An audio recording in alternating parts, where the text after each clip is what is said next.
Bismillahirrahmanirrahim. Alhamdulillahirabbil alamin wassalatu wassalamu ala asyrafil anbiya'i wal mursalin sayyidina Muhammad wa ala alihi wa sahbihi ajma'in. Rabbi shrah li sadri wa yassir li amri wahlul 'uqdatam min lisani yafqahu qawli. Subhanaka la ilma lana illa ma 'allamtana innaka antal alimul hakim. Wala haula wala quwwata illa billahil aliyyil azim. Pertama, marilah sama-sama kita panjatkan kesyukuran kita kepada Allah Subhanahu wa taala, dan kita dipanjangkan umur sehingga kita dapat bersama-sama meraih dan menyambut ulang tahun atau kelahiran junjungan besar kita Nabi Muhammad SAW 12 Rabiul Awal pada tahun ini. Tuan-tuan sekalian, Allah Subhanahu wa taala mengkhabarkan kelahiran baginda sejak awal-awal pengutusan manusia. Bahkan hampir semua manusia menunggu kedatangan kebangkitan Nabi yang terakhir. Bukan saja di kalangan orang Islam, dan bahkan semua penganut-penganut agama-agama yang lain, Yahudi, Nasrani, dan semua manusia menunggu kelahiran, kerana kelahiran baginda SAW telah dinyatakan oleh Allah Ta'ala dalam hampir semua kitab-kitab suci, sama ada kitab Taurat, kitab Injil dan sebagainya. Dan semua Nabi-Nabi menceritakan tentang kebangkitan Nabi yang terakhir, Nabi Isa AS. Sebagaimana Allah Ta'ala berkirkan dalam Quran, kata-kata Nabi Isa AS, wa isqala Isa ibn Maryam ya bani Israel inni rasulullah ilaikum musaddiqan lima baina yadayya min at-taurat wa basyiran bi rasulin ya'ti min ba'di ismuhu Ahmad falamma ja'ahum bil bayyinati qalu hadza sihrun mubin. Maksudnya, dan ingatlah tatkala mana Isa ibn Maryam berkata kepada Bani Israel, wahai Bani Israel, sesungguhnya aku dibangkitkan untuk membenarkan apa yang diturunkan oleh Allah Ta'ala sebelumku, yakni kitab Taurat, dan mengkhabarkan berita gembira selepas kedatanganku, iaitu kelahiran Nabi SAW yang disebut sebagai ismuhu Ahmad, namanya Ahmad. Ahmad ialah salah satu gelaran daripada nama-nama Nabi Muhammad SAW.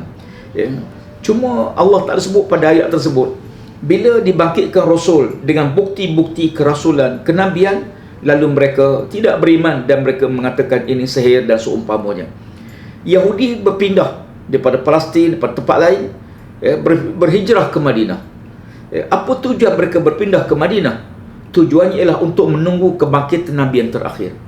Sebab itu kalau kita lihat dalam sejarah, bila mana Abdullah bin Salam, pemimpin Yahudi di Madinah, yang beriman dengan Nabi SAW, kerana dia tahu apa yang Allah Ta'ala sebut dalam kitab Injil, yang Allah Ta'ala nukilkan juga dalam Al-Quran Al-Karim, bahawa ahli kitab ya'rifunahu kama ya'rifuna abna'ahum.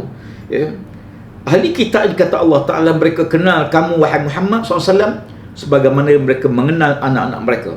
Sebab tu mereka tengok muka Nabi, mereka tahu innal Rasulullah SAW. Cuma kenapa mereka, sebahagian mereka tak beriman? Kerana mereka mengharapkan Nabi terakhir di kalangan Bani Israel. Tiba-tiba bila Allah bangkitkan Nabi terakhir di kalangan kaum Quraisy, bukan Bani Israel, lalu mereka tidak beriman. Jadi pengutusan baginda SAW membawa suatu sebesar-besar nikmat bagi seluruh alam, seluruhnya. Dan Alhamdulillah, Allah Ta'ala memberi waktu kepada kita, kita mendapat hidayah, beriman dengan Allah Subhanahu wa Ta'ala. Tuan-tuan sekalian, tidak ada seorang Rasul, tak ada seorang manusia di dunia ni orang sambut hari lahir setelah dia wafat. Nabi Muhammad SAW secara fizikal dah wafat, tapi kenapa tiap-tiap tahun kita sambut hari kelahiran baginda? Jawapannya kerana walaupun secara fizikalnya Nabi wafat, tapi hakikatnya baginda hidup bersama kita. Kita makan, kita berjalan, kita berkeluarga, kita beriman, kita sembahyang, apa saja perbuatan kita buat, kita menghidupkan apa yang dibawa oleh Nabi sallallahu alaihi wasallam. Laqad kana lakum fi Rasulillah uswatun hasanah. Sesungguhnya bagi kamu pada Nabi SAW itu ialah model, contoh yang terbaik. Maka kan itu, walaupun baginda wafat, tapi ajaran baginda, panduan yang baginda tinggalkan kepada kita menjadi panduan suluhan kepada kita seluruhnya. Yang kedua, tuan-tuan sekalian, tidak ada satu manusia di dunia yang namanya dia dimusuhi. Nabi Muhammad ditentang oleh kaumnya dan sebagainya. Bahkan sampai sekarang mereka yang tak beriman, tak beriman. Tetapi apakah kita sedar nama yang paling popular di dunia ialah nama Muhammad? Tidak ada satu nama semegah atau sebanyak nama Nabi Muhammad Nama Muhammad ditiru, diikuti, dinamakan pada keluarga dan berbagai-bagai. Tidak ada satu manusia dunia yang boleh mengubah bukan hanya kampung dia. Mungkin hebat seorang ketua kampung, dia boleh membawa perubahan ke kampung dia. Hebat seorang pemimpin daerah, pegawai daerah sebagainya, ataupun ahli parlimen ke, ataupun adun, dia hanya berkuasa boleh mengubah bangunan fizikal dalam kawasan yang dia wakili.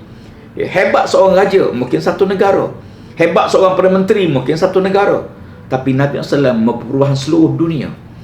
Dan perubahan itu bukan hanya fizikal, tapi perubahan spiritual, perubahan minda, perubahan cara berfikir. Tidak ada satu manusia sehebat itu. Mana ada seorang manusia yang makamnya tidak putus-putus diziarahi oleh manusia, melainkan Nabi SAW. Hebat macam mana manusia pun tak boleh mengatasi Nabi SAW. Demikian juga kalau kita lihat, tidak ada satu manusia di dunia yang boleh mengatur hidup bukan semata-mata hubungan manusia dengan manusia dengan Tuhan, tapi manusia dengan alam, dengan sungai, dengan lautan. Kita tahu Nabi SAW tidak pernah turun ke laut, tapi Quran menceritakan tentang soal lautan. Perbezaan air masin dengan air yang tawar yang tidak bercampur. Quran menjelaskan bagaimana hakikat kejadian air sebagai sumber hidup manusia dan alam seluruhnya. Dan menceritakan tentang pergerakan awan yang menurunkan hujan. Dan kehebatan pada peringkat angkasa lepas sekalipun. Quran menyebut, maknanya Nabi SAW bukan hanya seorang arkitek, seorang engineer, seorang manusia, tapi baginda SAW Rasulullah, yang perkataannya, perbuatannya dipandu oleh Allah Subhanahu wa taala. Wa ma yantiqu anil hawa in huwa illa wahyun yuha. Muhammad SAW tidak bercakap melainkan apa yang diwahyu oleh Allah Subhanahu wa taala. Namun para penonton sekalian, tuan-tuan sekalian, kita di sini bukan nak bicarakan hebatnya Nabi Muhammad, tapi kita nak bicarakan bagaimana kita nak mengikut cara hidup Nabi Muhammad sallallahu alaihi wasallam. Kalau kita sekadar bangga dengan Nabi Muhammad, ramai orang bangga dengan Nabi Muhammad. Orang bukan Islam pun bangga dengan Nabi Muhammad. Tetapi yang penting ialah apakah kita hidup mengikuti panduan yang ditinggalkan oleh Nabi sallallahu alaihi wasallam. Lantaran itu, apakah elemen paling penting yang mengubah? Baginda tidak lahirkan sebuah negara yang hebat. Zaman itu mungkin Rom dan Parsi, kuasa besar dunia. Kalau Nabi Muhammad lahir di Rom, sebuah negara besar, saya orang kata Muhammad berjaya sebab dilahir negara yang maju, negara yang hebat. Nabi Muhammad dilahirkan dalam keluarga yang kaya. Nanti kalau baginda lahir di kalangan orang kaya, akan ada orang kata dia berjaya sebab keluarganya kaya, hartanya banyak, dia berjaya. Nabi Muhammad dilahirkan di sebuah dalam keadaan yang boleh membaca menulis. Kalau Nabi boleh membaca, boleh menulis, orang akan kata Quran itu dia yang tulis. Dia baca berpuluh buah buku, dikarang satu buku. Hikmah Allah Ta'ala melahirkan Muhammad yang tak erti membaca, tak erti menulis, supaya jangan ada tuduhan Quran itu rekaan Nabi Muhammad. Nabi belajar baca buku daripada mana-mana, kamu dia tulis. Lantaran itu kita dapati bagaimana Nabi SAW satu manusia yang dimatikan. Sebelum lahir ke dunia, ayahnya diwafatkan.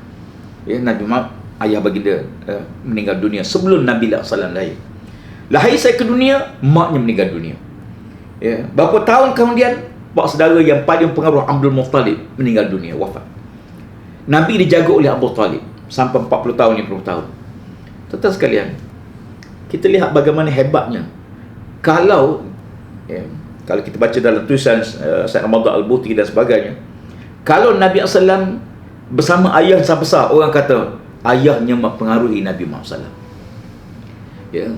Demikian juga kalau ibunya masih ada, orang akan kata, oh Muhammad berjaya sebab maknya bimbing dia. Tapi Abdul Muttalib, datuknya, seorang yang sangat berpengaruh, tapi umurnya tak panjang. Nabi tak lama berada bersama Abdul Muttalib, tapi Nabi lama dengan Abu Talib. Tapi ditakdir oleh Allah Ta'ala, Abu Talib tak beriman. Abu Talib tidak masuk Islam. Demikian juga Nabi SAW waktu hijrah ke Madinah, Nabi tak hijrah dengan Sayyidina Umar. Logik akal akan kata, kalau Nabi hijrah dengan Umar, tak ada siapa berani ganggu Nabi SAW, sebab Umar ni ditakuti, digeruni. Tapi Nabi hijrah bersama Abu Bakar. nak tunjuk pada kita bahawa baginda memang diatur, diurus, ditadbir, disusun oleh Allah Subhanahu Wa Taala begitu rupa supaya kita melihat bagaimana kerjaan. Soal saya nak sebut dalam masa yang terbatas ini ialah apakah elemen kerjaan, di mana baginda bermula. Pertama, baginda lahir di Mekah. Orang Mekah tak terima dia, kecuali sikit sangat yang beriman dengan dia.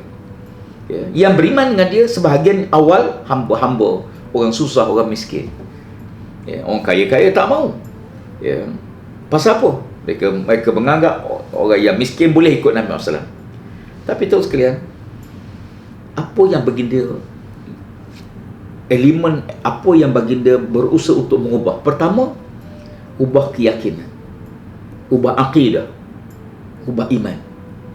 Sebab keyakinan akan mendorong manusia untuk bertindak.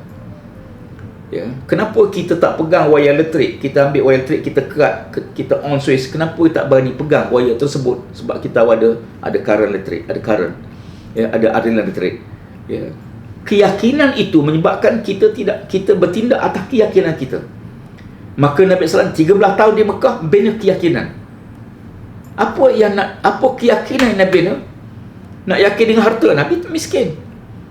Nak yakin dengan ilmu, Nabi tak erti baca, tak erti menulis. Tapi Nabi SAW membina keyakinan pada dua perkara. Pertama, keyakinan dengan beriman kepada Allah Subhanahu Wa Taala. Dunia ni ada Tuhan, ada Allah, pencipta.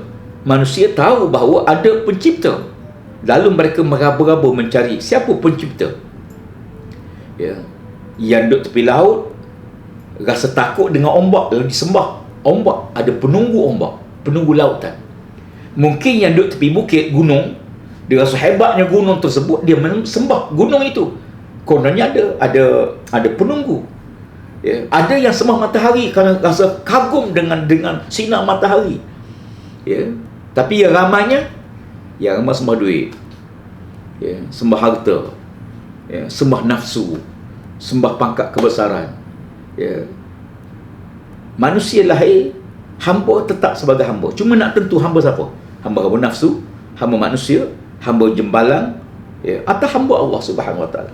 Maka dia bina keyakinan. Yang keyakinan dua, satu dengan Allah Taala sebagai Tuhan, Nabi Muhammad sebagai Rasul. Yang kedua, keyakinan terhadap alam akhirat. Waktu di Mekah, semayang tak wajib lagi kecuali selepas berlaku Isra Mi'raj. Puasa tak wajib, zakat tak wajib lagi. Semua kewajipan hanya berlaku di Madinah.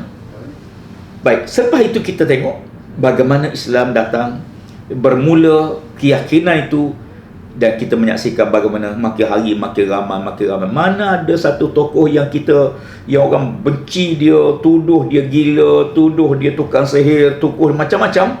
Tiba-tiba dunia hari ini kita berapa bilion umat Islam, manusia beriman dengan Nabi SAW. Kalau ajaran baginda tak betul, tak mungkin 1 bilion manusia tak dapat mencari kebenaran. Kenapa? Makin hari makin ramai. Jawapannya, makin hari mereka menampak kebenaran ajaran yang dibawa oleh Nabi SAW. Lantaran itu, tuan-tuan sekalian, sempena kita menyambut Maulid Rasul pada tahun ini, marilah kita kenal siapa Nabi SAW. Sebenarnya kita tidak kenal, tidak benar-benar kenal baginda. Bila kita tak kenal, kita tak akan cinta. Bila kita tak cinta, kita tidak akan ada pengorbanan. Orang yang kenal, maka dia akan lebih sayang, lebih cinta, lebih sayang. Bila dia terlalu cinta pada seseorang, dia sedia berkorban apa sahaja. Jadi kita kena kenal Nabi SAW. Bukan fizikal Nabi saja, apa yang dibawa. Kalau hari ni orang cari berfikir macam mana mengkaji pemikiran seorang-seorang tokoh dunia. Tapi mari kita mengkaji siapa keluarga baginda, apakah makanan yang paling Nabi suka, makanan Nabi paling tak suka, apakah sifat fizikal Nabi SAW. Disebut dalam banyak hadis. InsyaAllah mudah-mudahan bila kita kenal baginda, kita akan berusaha untuk menjadi hamba Allah Subhanahu Wa Taala, menjadikan Nabi Muhammad sebagai kecintaan kita. Dan akhir sekali saya ingin mengajak kita semua, saya dan semua, marilah sama-sama kita berusaha untuk membanyakkan selawat pada Nabi SAW. Sekurang-kurangnya kita tarbiyah diri kita, kita latih diri kita 100 kali selawat satu hari. Ya, 100 kali selawat satu hari sebagai amalan kita. Pastikan sebelum tidur malam kita selawat baginda 100 kali. Cara yang paling mudah ialah kita selawat selepas mayang 20 kali, atau sebelum 10, selepas mayang 10, 5 kali. Kita akan cukup 100 kali selawat pada Nabi SAW. Man salla alayya marrah sallallahu alaihi biha asyara. Kata Nabi SAW, siapa-siapa yang selawat padaku sekali, maka Allah akan selawat padanya 10 kali. InsyaAllah, mudah-mudahan sempena ulang tahun kebangkitan Nabi ini menambahkan kecintaan kita pada Rasulullah SAW, dan kita sangat rindu untuk berjumpa dengan Nabi SAW. Dan baginda juga sebut, aku bangga dengan mereka yang melihatku dan beriman denganku, tapi aku lebih bangga dan lebih bangga dan lebih bangga. Nabi bilang 3 kali, mereka yang tidak pernah melihatku dan mereka beriman denganku. Aku sangat rindu untuk bertemu dengan mereka nanti di akhirat. Mudah-mudahan kita rindu kepada Nabi SAW, dan baginda juga rindu untuk bertemu dengan kita. Wallahu alam. Mudah-mudahan diberkati Allah. Sekian. Assalamualaikum warahmatullahi wabarakatuh. Sallallahu ala Muhammad, sallallahu alaihi wasallam, sallallahu ala Muhammad, sallallahu alaihi wasallam, sallallahu ala Muhammad, sallallahu alaihi wasallam, sallallahu ala Muhammad, sallallahu alaihi wasallam. Ya Nabi salam alaika, ya Rasul salam alaika, ya Habib salam alaika, salawatullah alaika. Sallallahu ala Muhammad, sallallahu alaihi wasallam, sallallahu ala Muhammad, sallallahu alaihi wasallam.